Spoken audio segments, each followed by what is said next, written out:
What's up, guys? Today we're going to be taking a deeper look into this Tennessee Vols defense that, under defensive coordinator Tim Banks, has catapulted the Vols from being a top 12 or 15 team to one of the best 4 or 5 teams in the country. And today we're going to be shining a light on a lot of the things that Tim Banks does in his scheme with his personnel that has really, like I said, catapulted this team into being one of the best teams. In Josh Huepel's reign as the head coach at Tennessee, the offense has gotten all the praise and all the love. And, portions of the Tennessee fan base have even fallen out of love with Tim Banks at certain times and been pretty critical of him at certain points through his tenure. And, I think some of that stuff is unjustified. So today we're going to be taking a look at what exactly he is trying to do with his defense and how he has developed it over the course of his last couple of years at Tennessee. All right, so first things first, guys. Tim Banks, coming from Penn State, where he was the co-DC and the safeties coach, he's going to bring over a 4-2-5 defense, right? Tennessee prior was running a 3-4 under Jeremy Pruitt, and my Tennessee fans will know that anybody who knows Jeremy Pruitt will know that he runs a very complex defense, and it worked at Alabama. He had some success at other places, but it just never really clicked at Tennessee. So Tim Banks coming in, switches from a 3-4 to a 4-2-5. He's going to be multiple in his 4-2-5, guys. He's going to be multiple in fronts, and he's going to be multiple in coverages in the back end. Now, the second thing I want to say about the 4-2-5 defense, guys, it gets a lot of misconceptions in today's modern era of football, right? It's not the 4-2-5 you might have played in when you played in high school, right? It's not the 4-2-5 that you coach in Pee Wee. It's not even the 4-2-5 from 7-8 years ago that you saw at the college level. What you're seeing in response to a lot of spread offenses, what OCs love, guys, when they're drawing up plays on paper, they want to see a 3-tech and a shade. They want to see 4 down linemen. It's easy to block. When you have 3 down linemen and you start slanting and shifting and, you don't know where pressure's coming from the linebackers or from what direction, it really causes a lot of problems, right? The issue is, you still want to be in a 4-2-5 personnel package, but you want to be able to run these fronts and get these pressures that you get with 3 down linemen, right? And so this is something that we first saw from, I think his defensive coordinator, Todd Orlando, is the first guy who came up with this. And then Kirby Smart really made this prevalent at Georgia around 2014, 2015. And if you guys want, I can do a deeper dive into this new 4-2-5. And it's not a new 4-2-5, guys. It's just a new way to get 3 down lineman looks out of a 4-2-5, right? So I can go into a deeper dive on that if y'all want. But nonetheless, starting off with the Vols' first play from scrimmage on defense this year, right off the bat, guys, 3 down lineman look, right? This guy, although he's a defensive end, right now he is 2-2 off the tackle. Pre-snap, the quarterback's thinking, okay, this is an odd front. Offensive coordinator, okay, this is an odd front, right? Wrong. What they're going to do here, already with the pre-snap shenanigans, right? They're already showing you multiple different things, multiple different looks. Now, UTC is going to do an orbit motion to the field here, and it's going to be outside zone. And this guy right here just gets reached a little too long. This linebacker over pursues just a little bit, gets lost in all this. But number 7, you want to stay on. You always got to stay on the running back's backside hip. You cannot over pursue, or that's going to happen, right? So you'll see right here, maybe got away with a little bit of a hold there, but he fights it off. But it doesn't get there just too late. And you see number 7 here gets lost in the trash there and loses the running back. But nonetheless, guys, multiple different looks. This is very next play. Now, this is a more traditional 4-2-5 look, right? You got 3 receivers into the boundary. Now, in a condensed formation like this, it's probably going to be man coverage.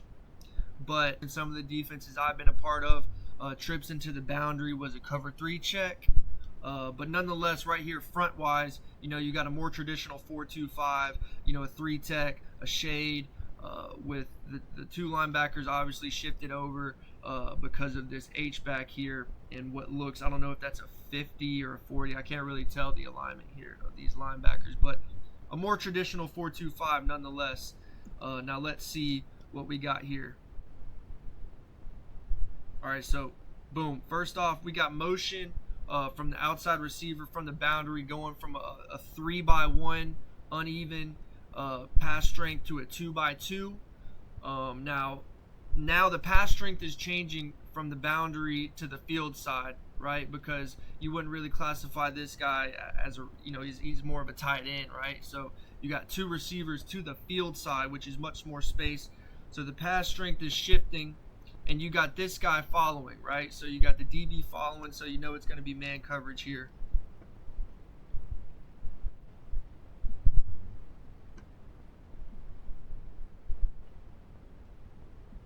And then play action, you just got a little snag route, get into open space.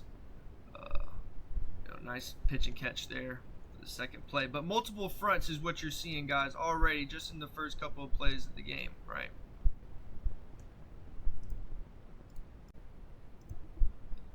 All right, guys, third play of the drive here. Now, this is the first play that I saw from this Tennessee defense where I knew that it was going to be different this year, okay? There's multiple different things to look at.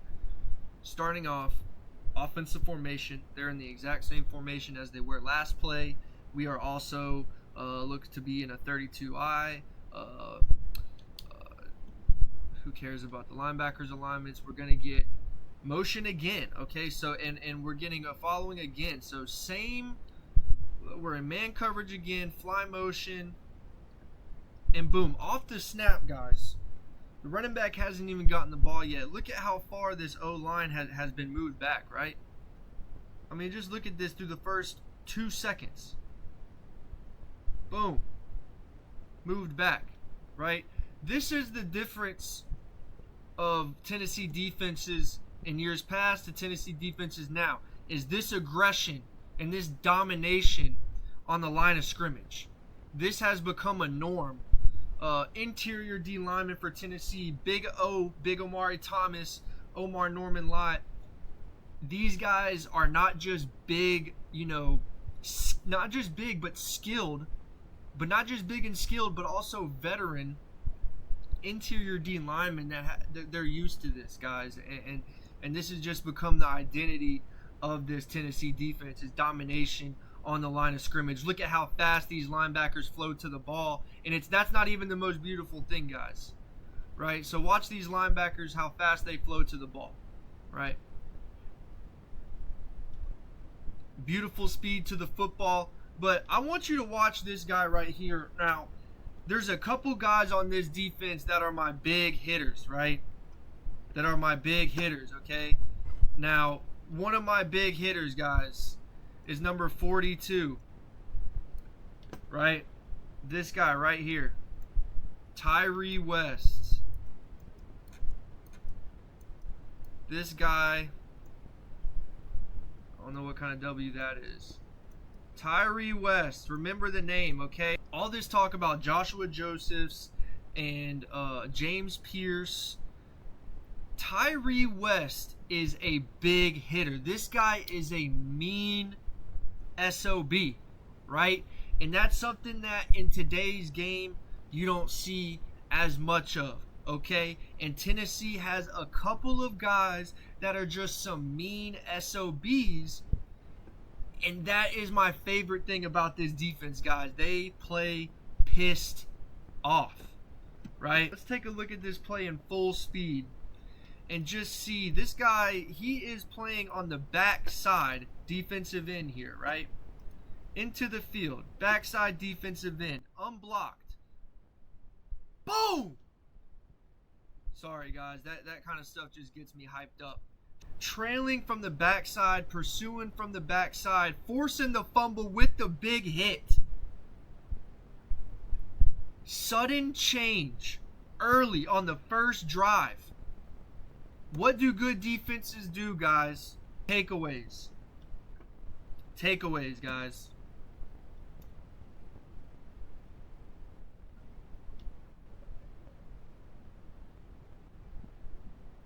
I just love to see it. I mean, let's watch it one more time. He's right here, slow playing it, and then boom, delivering the hammer. Absolute monster play, and I'm telling you, this guy, number 42, Tyree West, he's the guy to watch out for. He is one of the hitters on this Tennessee defense, guys. He is one of the guys on this team that is going to lay a boom on somebody. All right, guys. So, first play of the second drive here. In that first drive, we took a look at how Tim Banks was using multiple different looks with the defensive lineman pre-snap, showing the offense multiple shifts, and how the defensive line was dominating the line of scrimmage. On this play, I want to highlight kind of some of the stuff he does pre-snap and post-snap on the back end with the safeties and the DBs, similarly to how he mixes it up here. He's also going to mix it up back here with the DBs. So pre-snap, you got the same formation offensively from UTC here, right? This is just going to be a little whip motion where he's going to come back. Sorry. This receiver right here that's running, he's just going to do a little whip motion and come right back, right? But I want you to watch what these guys do, right? What these two safeties do.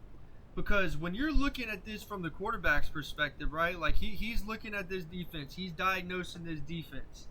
The first thing he sees is look at how far back all of these guys are from the ball. All of the defensive backs are at least 7-8 yards off the ball, right? And you got two high safeties up top, right? But as this play progresses, watch how these DBs move. So here's your whip motion. They're going to slide this protection to the left and get pressure off of here. One more time, guys. Watch what these defensive backs do. All right? All right? So I'm going to pause it right here. So this is a fire pressure. Whenever you send your nickel, this guy right here, this is a fire pressure through this gap. But what they did, guys, they had two safeties. They are dropping this guy down. They're rolling this guy back. And they're playing cover 3 right here, right? So this corner has this third of the field. This guy has this third of the field. Now this corner, I'm thinking, because there was only one receiver on this side, on the back side of trips, pretty sure that corner is man everywhere that receiver goes. But just to show you guys, look, pressure with this DB, the rolling of these two DBs, right? The dropping back of this DB, multiple different looks, both from the secondary and the front seven from Tim Banks. All right, guys, a couple plays later, we got 3rd and 4 on like the 31-32. Another staple of Tim Banks' scheme and philosophy is sheer aggression and pressure, guys. Teams against Tennessee this year on 3rd down, 6 for 38. 6 for 38, guys. And this is one of the big reasons why. Tim Banks is aggressive. And in years past, he didn't necessarily have the guys, just the guys who could get there. I mean, look at this.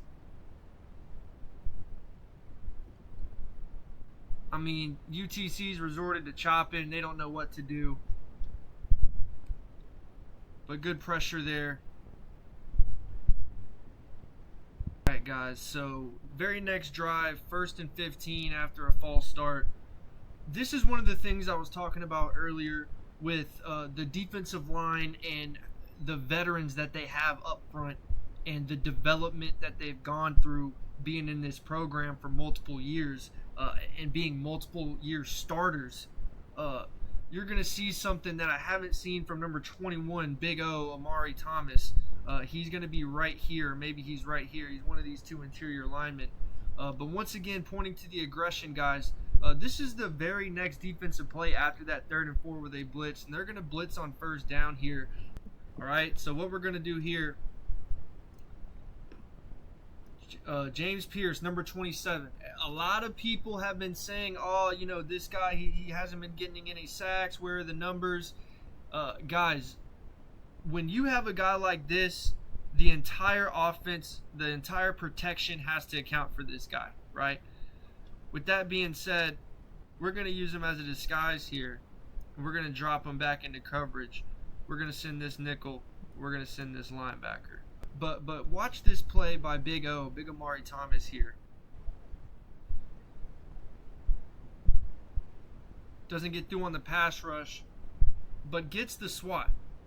And this is something that, you know, to the common eye, you might say, what, it's just a swat. But to me, this shows the evolution of Amari Thomas as a pass rusher, guys, because it's not something you see as much as you would think. That's something you definitely haven't seen from Amari Thomas in his career. But once again, under the development of Tim Banks in this program, we're developing as a pass rusher in multiple ways. We don't get there, we can still disrupt the play. That's something I love to see. And guys, we're not going to do this. We're not going to go through every single play. But here's Big O again right here. Not getting there, but still trying to disrupt the play. That's a playmaker right there, guys. And this is what Tennessee has dogs on this defense, multiple positions at multiple different levels that they haven't had in years past. And this is part of the reason, you know, this is why NIL matters so much and recruitment matters so much, right? Because, you know, you got, if you have guys like this that can disrupt in so many different ways, it can be overwhelming for an offense to account for. All right, guys, 2nd and 11, ball on the 25, 3 down lineman pre-snap, right? Joshue Josephs is right here. This guy has been an absolute stud for Tennessee, defensive end, right? He is going to walk up. Look at how far back he is. He is going to walk up and make this play here, right? When I talk about the diversity of looks and pressures and where it's coming from and who's bringing it in this case, guys, because this is an all SEC player right here, right? And I mean, pre-snap, he is at linebacker depth. He is at linebacker depth. I mean, you know, so you can see right here, this tackle has eyes on him. You know, he knows he could be hot, but he still has this guy to worry about right in front of him, right? And, you know, Joshue Josephs with a head start like this, I mean, this is just a clear-cut example of the different things you can do, you know, with these athletes and the ability to run these schemes with these athletes.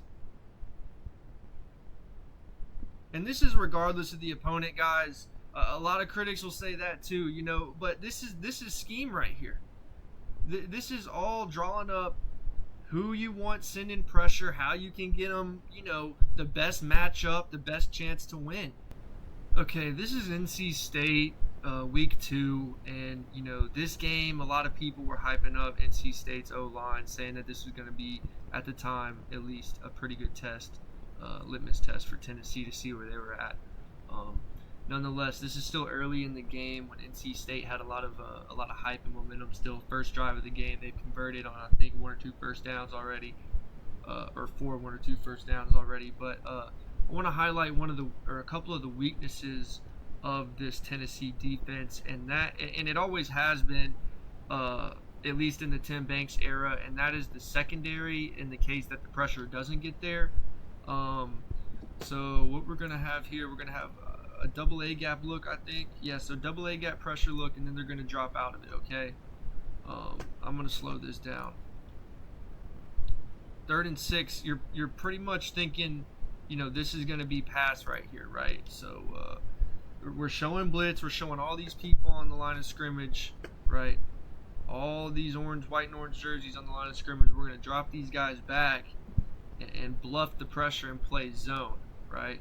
Just some more of the mind games. I want you to watch this guy right here. I want you to watch this player right here, okay? So he is the inside hook curl player on this, in this zone.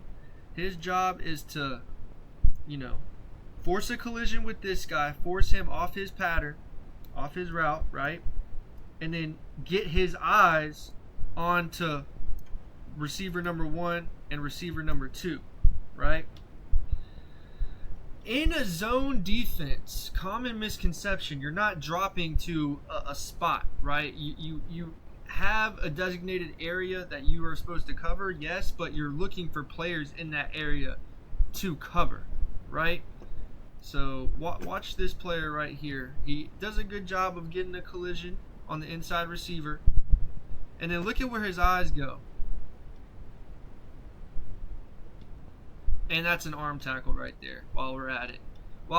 Okay, boom. So right here, we're breaking down, and, we want to force him to the sideline. This is the 12th defender, right? There's a lot less space to operate right here than there is on this over here on this side of the field, right? So we want to attack his inside hip and force him out, right?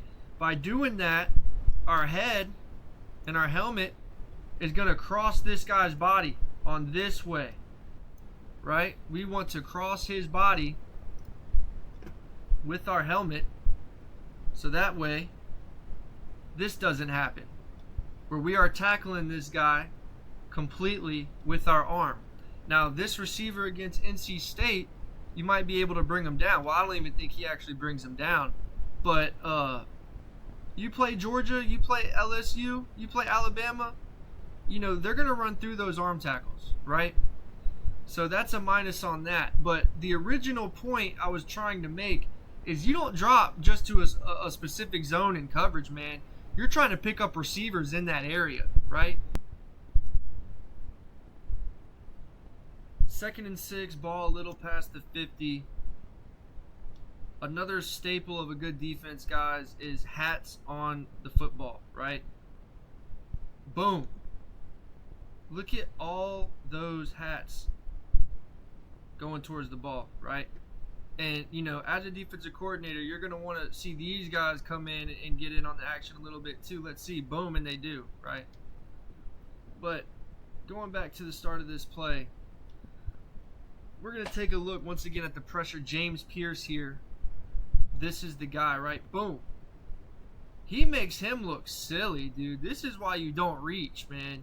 You got to have your hips behind you. He doesn't.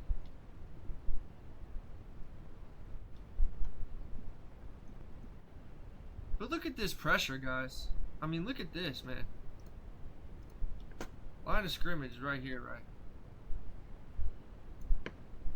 The running back hasn't even gotten the ball.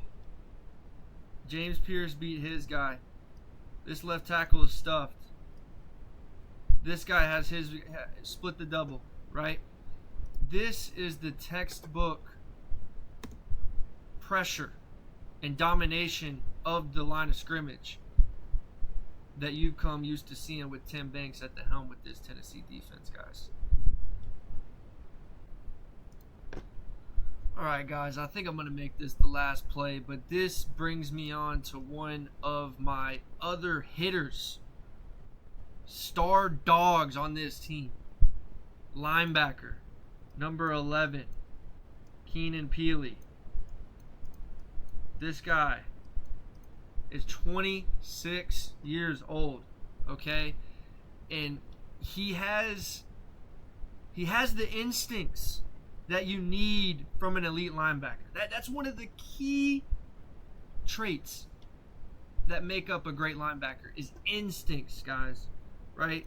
So he's going to read this pull here, and look at how fast he reacts. And he's in the backfield, man.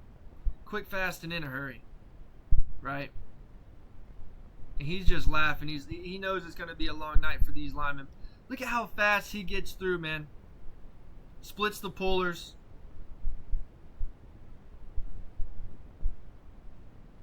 Let's slow it down so we can see. It's so fast. I gotta slow it down real quick.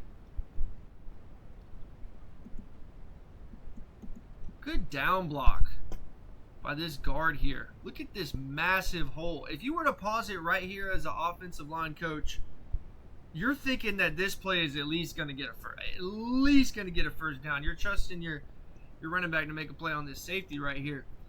But look at how Keenan Pili dips. Shows him such little surface area for the lineman to hit. This was my textbook move, guys.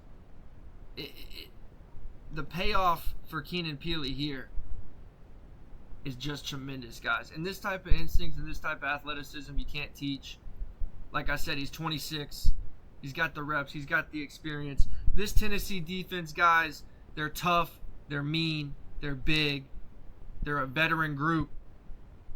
They know how to play together. And if things keep going up and if things keep improving for Tennessee guys in this defense, the sky's the limit for them this year in college football. Let me know what y'all think of these style of videos. Let me know what y'all think of this video. And thanks for watching till the end. If you're still here, I really appreciate it. Subscribe if you enjoyed this content, and comment, guys. I really want to know what y'all think. And if you want a different style of video, just let me know. And that's it for this one, guys. I'll see you.